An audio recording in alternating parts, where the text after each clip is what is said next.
Peter Wilkinson, 47 years old, lived with his wife, Tracy Wilkinson, 50, in the quiet town of Stourbridge, United Kingdom. They had 2 children, Lydia, a bright young woman studying at Crystal University, and Pierce, their 13-year-old son. Even though Lydia was away at college in another city, she never let a day go by without calling her parents. It was a simple habit that spoke volumes about the strong bond they shared. As a family, the Wilkinsons were known for their warmth, affection, and the deep love they had for one another. Tracy was a homemaker, a kind-hearted woman with deep compassion for others. She often volunteered her time to help the elderly and the homeless, always finding ways to give back to her community. Peter, on the other hand, was a successful businessman, known for his integrity and respected by many. The Wilkinson family also had a big love for animals. At one point, they adopted a greyhound named Mandy from a local animal rescue shelter. It was just another reflection of the care and kindness that defined their home. In March 2016, while Tracy was out shopping for groceries, she noticed a young man curled up inside a cardboard box outside the supermarket. It was a bitterly cold day, and something about the sight deeply moved her. After a moment of hesitation, Tracy made a heartfelt decision. She brought the young man home, hoping to offer him some help and warmth.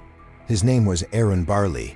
He was 23 years old, struggling with homelessness and personal issues, including substance dependency. Tracy brought Aaron back to their warm and cozy home. She gave him one of her husband's jackets to keep him warm and prepared a hearty dinner for him. From that moment on, Tracy did everything she could to help Aaron turn his life around. She reached out to local volunteer organizations on his behalf, helped him look for temporary housing, and continued to cook delicious meals, often inviting him to join the family at their dinner table. Aaron had never experienced the kind of care and support Tracy gave him, not once in his entire life. From the very beginning, his world was filled with turmoil. Born in 1993, Aaron came into the world under deeply troubled family circumstances. His birth was the result of an inappropriate and complex relationship within the family, one that raised many concerns among those who knew about it. His parents were both factory workers, and the family lived in constant poverty. When Aaron was just 4 years old, his father passed away from cancer. Then only 2 years later, his mother died suddenly from a stroke, leaving him completely alone. After losing both of his parents, Aaron was placed in an orphanage. Over the years, he was moved from one foster home to another, never staying in one place long enough to feel truly safe or wanted. By the time he reached his teenage years, Aaron had run away and begun spending his days on the streets. Falling in with the wrong crowd, he became dependent on alcohol and stimulants, and his life spiraled into a dark and desperate cycle. For Aaron, each day became a struggle for survival, lonely, chaotic, and far from the life he might have once dreamed of. But at that moment, it seemed like luck had finally smiled on Aaron. One evening, while having dinner with Tracy's family, he quietly said that all he really wanted was a second chance, just one opportunity to start over and build a better life.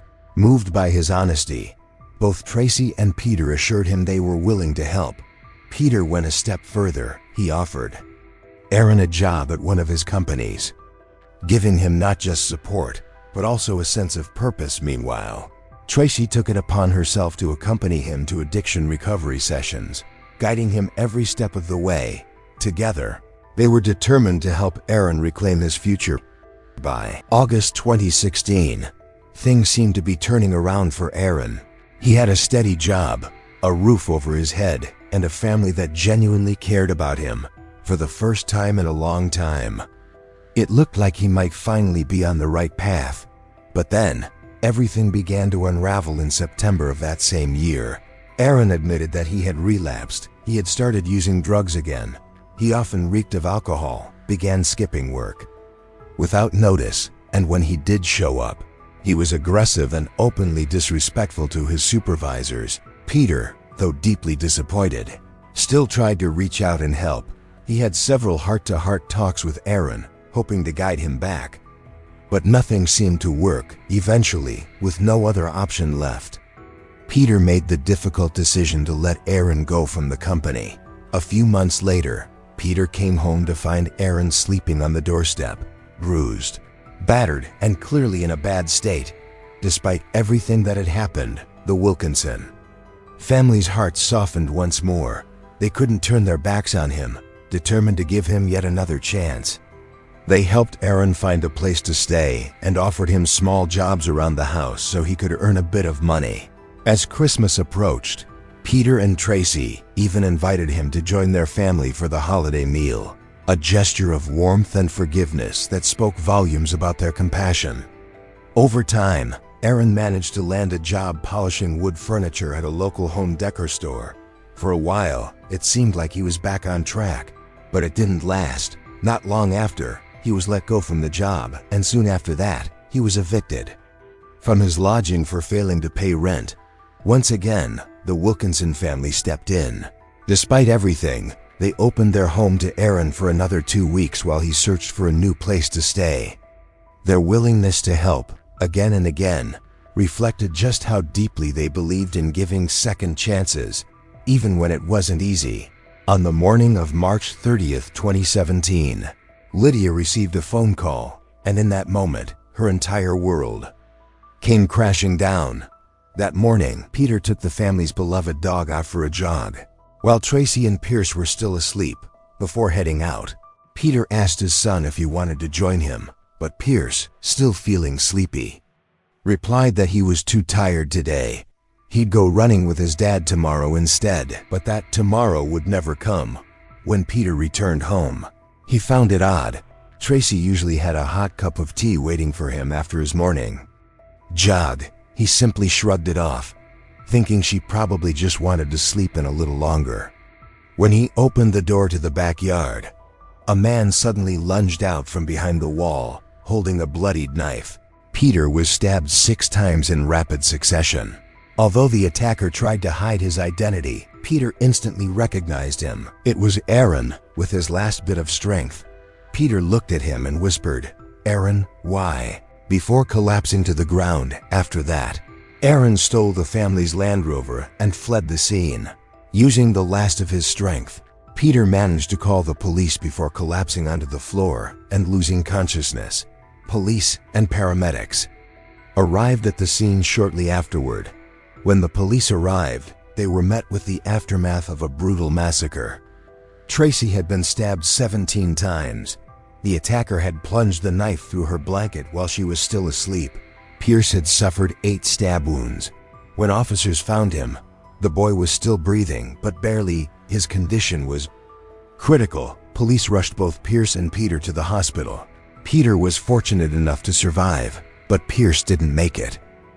After stealing the car, Aaron tried to flee from the police, but he ended up crashing and was immediately arrested. Inside the vehicle, officers found a knife wrapped in a wet shirt. Lydia, upon hearing the news, rushed to catch the earliest flight home. Her whole world felt like it was falling apart. She had actually planned to come home the very next day to go dress shopping with her mom. She had also promised to pick up her little brother from school and take the whole family out to dinner. She couldn't begin to comprehend how something so horrific could happen to her family. But the nightmare became more and more real. In the blink of an eye, Lydia had lost the people she loved most. In an instant, she had lost everything. 11 days after receiving intensive care from the medical team, Peter finally woke up in the hospital. That's when he was told the devastating news. His wife and son had both passed away. Though the pain was unimaginable, Peter and Lydia knew one thing for certain. They had to lean on each other if they were going to survive this tragedy and keep moving forward. Meanwhile, police continued their investigation to uncover exactly what had happened that night. After reviewing footage from a security camera, the truth became clear. The recording showed Aaron climbing over the backyard fence the night before. He tried to open the door to get inside but failed, so he spent the night sleeping in the garden, patiently waiting for morning. At sunrise, he waited until Peter left the house for his jog. then crawled across the yard to stay out of sight. Once Peter was out the gate, Aaron slipped inside through an unlocked door.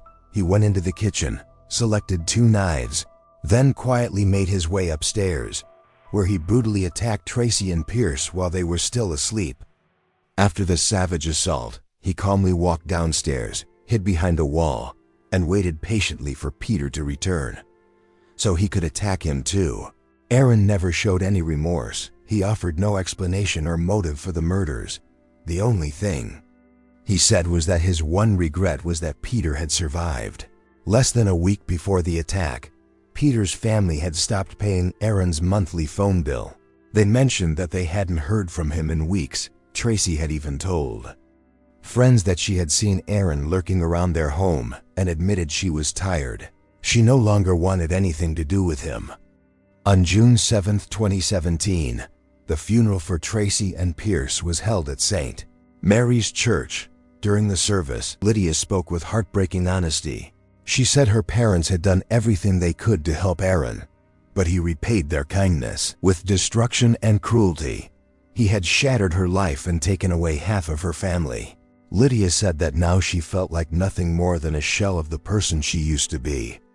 Aaron's face remained emotionless as he was sentenced to life in prison, with no possibility of parole.